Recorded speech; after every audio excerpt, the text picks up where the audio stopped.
Okay, so here's my famous non-meat recipe everybody has been asking me for. I started off making a salsa and a guacamole first. So you're going to need tomatoes, red onions, cilantro for your salsa, and then you're going to need the same thing for your guacamole. Add, of course, avocado for your guacamole. You're going to add some garlic salt, some onion powder to that as well. And then you're going to stir that up. You're going to add a little bit of garlic to each one, a little bit of salt, and a little bit of pepper. Don't overdo it. You can always season up. You can't never season down, okay? Smash that up. Once you get that done, put a little lime juice in each one. That gives it that nice Spanish flavor, and it gives it just refreshing taste on each one. Y'all see that avocado nut is in the front. You want to hold on to that because that is the cheat code. You put that in there, and keeps it from getting brown.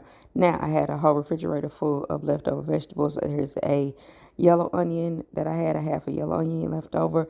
Then you're gonna cut up some bell peppers as well.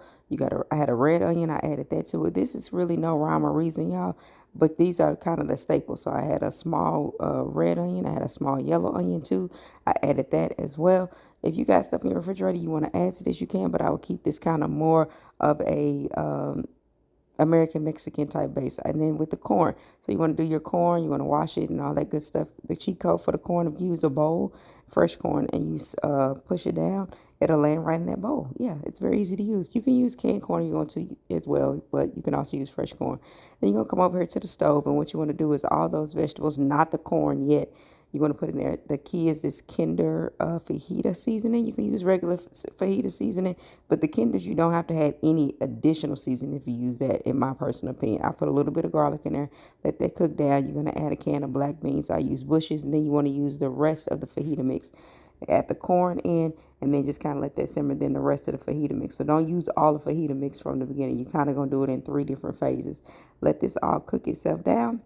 Once it's cooked itself down, it's going to simmer. Just let it cook. You want to stir it consistently, so make sure it's not sticking or anything because that stove is pretty hot.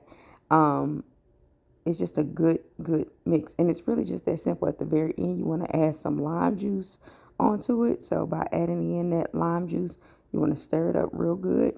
And I'll put this all in the caption. You can also add some additional toppings. So over there, I had some jalapenos and some sour cream.